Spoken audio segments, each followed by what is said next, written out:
Notziwan kenan moyesticate, kenan mosemilhuitihuajque, maximopanoltican nican ipan oxe, neyolnonotzaloni, nahuatlahtoli tlamahuizoli, xapotla, perforar, horadar, xapotla, al ser verbo transitivo, requiere transitar hacia un objeto representado con se o con ki.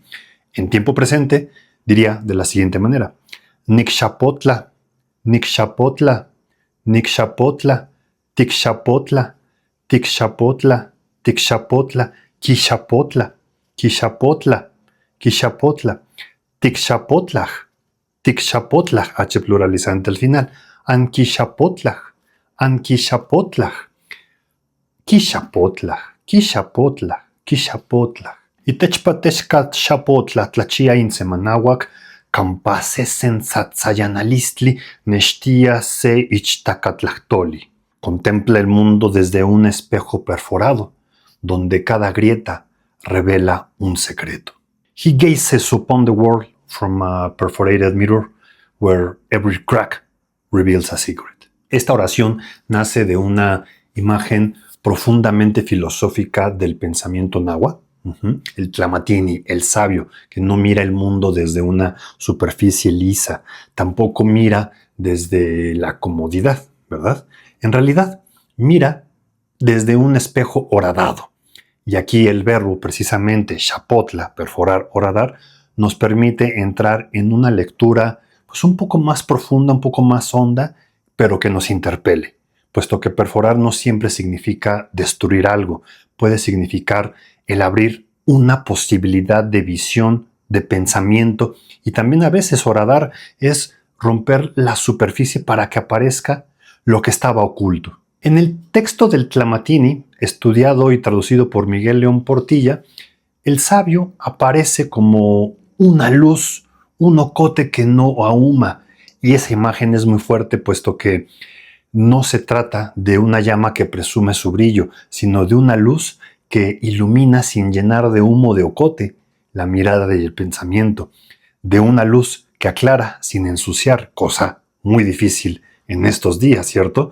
Puesto que todos nos ensuciamos de consumo por medio del sufrimiento del otro, y ese otro explotado puede ser las personas, los animales o la naturaleza. El espejo perforado no entrega una imagen completa ni nada cómoda, sino una imagen que más bien obliga a mirar pues, por una grieta, obliga a tener que aceptar que el conocimiento no siempre aparece como totalidad, sino que a veces aparece como fragmento, como abertura, como ese secreto que apenas se deja ver. Y dicha grieta también revela pensamiento metafórico, es decir, una grieta puede revelar lo que hay detrás del rostro, puede revelar lo que el corazón contiene, también puede revelar que el camino no es la glorificación, puede revelar el engaño. Y también la grieta puede revelar que nos atraviesa la región de los muertos, Topan Mictlan. Por eso, el Tlamatini no es solamente alguien que sabe datos, no es un acumulador de información, no es un repetidor de símbolos. En realidad es quien sabe mirar, quien hace hermenéutica del mundo. Y más todavía, es quien ayuda a que otros miren. Y aquí aparece una idea central del pensamiento náhuatl. El rostro no es solo la cara física, el rostro es personalidad, dirección, pero sobre todo la forma de estar en el mundo, con lo que te presentas ante el mundo. En clave BCMC esto es fundamental, puesto que aprender náhuatl, como ya lo hemos dicho, no puede reducirse a palabras bonitas, tampoco puede reducirse a usar símbolos náhuatl como decoración emocional o como esa decoración identitaria, algo muy común de estos tiempos.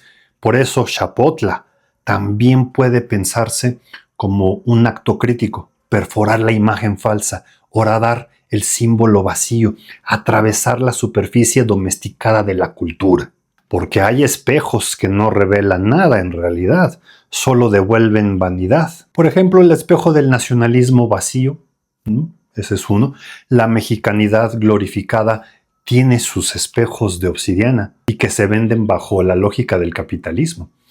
De hecho, el hispanismo también tiene sus propios espejos. En todos ellos El sujeto se mira y se confirma, no se cuestiona, no se transforma, solo se repite. Y es muy agradable comprender que el espejo del Tlamatini no está hecho para que uno se adore, se glorifique, sino que más bien desde un mestizaje un poquito más consciente, lo usaríamos como una profunda metáfora hacia la autocrítica. Es decir, el espejo horadado está hecho para que uno se descubra. Y descubrirse no siempre es bonito, porque a veces descubrir es aceptar, o descubrirse es aceptar que hablamos de pueblos vivos sin escucharlos.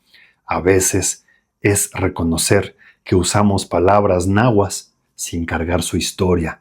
A veces es admitir que queremos símbolos, pero no responsabilidad. A veces es saber que el supuesto amor por lo indígena puede ser otra forma de apropiación, si no hay lengua, comunidad, estudio y devolución. Ahí entra el quinto nivel de la BCMC, la crítica cultural, porque la cultura no se mira desde el espectáculo, sino desde esa grieta, desde la incomodidad de la interpelación. Hoy también hay falsos sabios, ¿verdad? Hay quienes venden símbolos sin un idioma indígena, hay quienes inventan continuidad solo porque hay deseo, hay, de hecho, quienes usan lo náhuatl como una mercancía espiritual, como disfraz político o como estética de pertenencia. Por eso, este verbo chapotla no se queda en la idea física de hacer un agujero. En este video les he compartido cómo desde la BCMC lo usamos como imagen de pensamiento crítico. Mirar desde el espejo perforado sería aceptar que el mundo no se entiende desde la posesión, sino que más bien desde la responsabilidad, puesto que contemplar el mundo desde un espejo perforado, donde cada grieta revela un secreto. No toca toteque escalante satepan titotasque y panoxe tlamahuizoli, mahshimocuitlahuicanmiec. Cuídense mucho.